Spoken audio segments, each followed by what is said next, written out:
கர்த்தருக்குள் பிரியமானவர்களே, July 15 Elon G white அம்மையார் அவர்களுடைய மாரநாதா புத்தகம், பக்கம் 391. இன்றைய தியானத்திற்காக தெரிந்து கொள்ளப்பட்ட தலைப்பானது சபை தூய்மையாக்கப்படல். வசனம் மல்கியா 3வது அதிகாரம் 3வது வசனம். அவர் உட்கார்ந்து வெள்ளியை புடமிட்டு சுத்திகரித்து கொண்டிருப்பார். அவர் லேவியின் புத்திரரை சுத்திகரித்து அவர்கள் கர்த்தருடையவர்களாயிருக்கும்படிக்கும் நீதியாய் காணிக்கையை செலுத்தும்படிக்கும் அவர்களை பொன்னை போலவும் வெள்ளியை போலவும் புடமிடுவார். மாபெரும் வஞ்சகனின் அற்புதம் செய்யும் வல்லமை மேலும் அதிக தீர்மானமாக வெளிப்பட வேண்டிய வேலை நம்மீது வந்துவிட்டது. அவனது ஏமாற்றங்கள் அவைகளின் வஞ்சிக்கும் கவர்ச்சியோடு பெருகும். அவைகள் குழப்பமடைய செய்து கூடுமானால் தெரிந்து கொள்ளப்பட்டவர்களையும் ஏமாற்றி போடும். அந்தகாரத்தின் பிரபு அவனுடைய தீய தூதர்களோடு இணைந்து கிறிஸ்தவ உலகத்தின் மீது கிரியை செய்து கொண்டிருக்கிறான். கிறிஸ்தவின் பெயரை சொல்லுகிறவர்களை இருளின் கொடியின் கீழ் நிற்கும்படி தூண்டிவிடுகிறான். தேவனுடைய கற்பனைகளையும் இயேசுவின் மேலுள்ள விசுவாசத்தையும் காத்து கொள்ளுகிறவர்களோடு யுத்தம் செய்யும்படியாக தூண்டுகிறான்.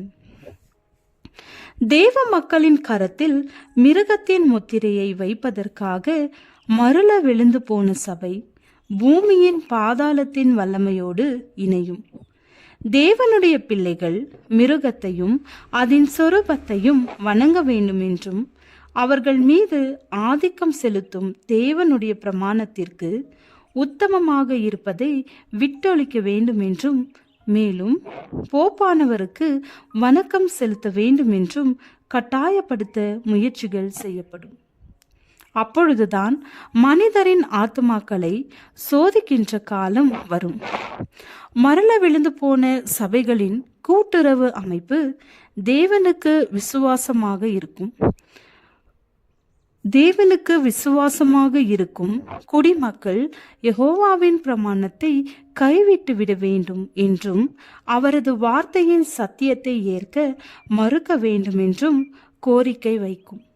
அப்பொழுது பொன்னினின்று கழிவு அகற்றப்படும். யார் தேவ பக்தியுடையவர்கள், யார் உத்தமமும் உண்மையுமானவர்கள் என்பதும் யார் விசுவாசமற்றவர்கள், களிம்பு வெறும் தகரம் என்பதும் வெளிப்படையாக தெரியும். தேவனது காற்றாடியில் எத்தகைய உமிப்படலமும் அடித்து செல்லப்படும். இப்பொழுது நமது கண்கள் கண்டறியக்கூடிய வளமான கோதுமை மணித்தளங்களிலே இருந்து தேவனுடைய காற்றாடி உமியை பறக்கடித்து வெளியேற்றும். கிறிஸ்துவிலே மையம் கொண்டிராத அனைவரும் அந்த நாளில் கடுமையான சோதனைகளிலும் பரீட்சைகளிலும் நிற்க முடியாது. கிறிஸ்துவின் நீதியினால் தரிப்பிக்கப்பட்டிருக்கும் அனைவரும் சத்தியத்திற்கும் கடமைக்கும் உறுதியாக நிற்பார்கள். தங்களது சொந்த நீதியிலே நம்பிக்கை கொண்டவர்கள் அந்தகார பிரபுவின் கருப்பு கொடியின் கீழ் அணிவகுத்து நிற்பார்கள். அதன் பிறகு கிறிஸ்துவிற்காக அல்லது போலியாளிற்கா யாருக்காக அவர்களது தெரிந்தெடுப்பு என்பது கண்டறியப்படும். சுயத்தின் மீது நம்பிக்கையற்றிருந்தவர்கள் தாங்கள் வைக்கப்பட்டிருந்த சூழ்நிலையிலே புகழுக்கு ஏற்படும் அவமானத்தை சந்திக்க தைரியமின்றி இருந்தவர்கள் இறுதியிலே பகிரங்கமாக தாங்கள் கிறிஸ்துவிற்கும் அவரது பிரமாணத்திற்கும் உறுதியாக நிற்பதாக அறிவிக்கிறார்கள். அதே சமயத்தில் செழிப்பாக வளர்ந்த மரங்களைப் போல தோற்றம் கொடுத்திருந்தவர்கள் கனியற்றவர்களாக காணப்பட்டு தீமையை செய்வதற்காக திரள் கூட்டத்தோடு சேர்ந்து மருள விலகையின் அடையாளத்தை தங்களது நெற்றியிலாவது கையிலாவது பெற்று கொள்வார்கள். ஜெபம். தேவனே, சுத்த இருதயத்தை என்னிலே சிருஷ்டியும், நிலைவரமான ஆவியை என் உள்ளத்திலே புதுப்பியும். ஆமென்.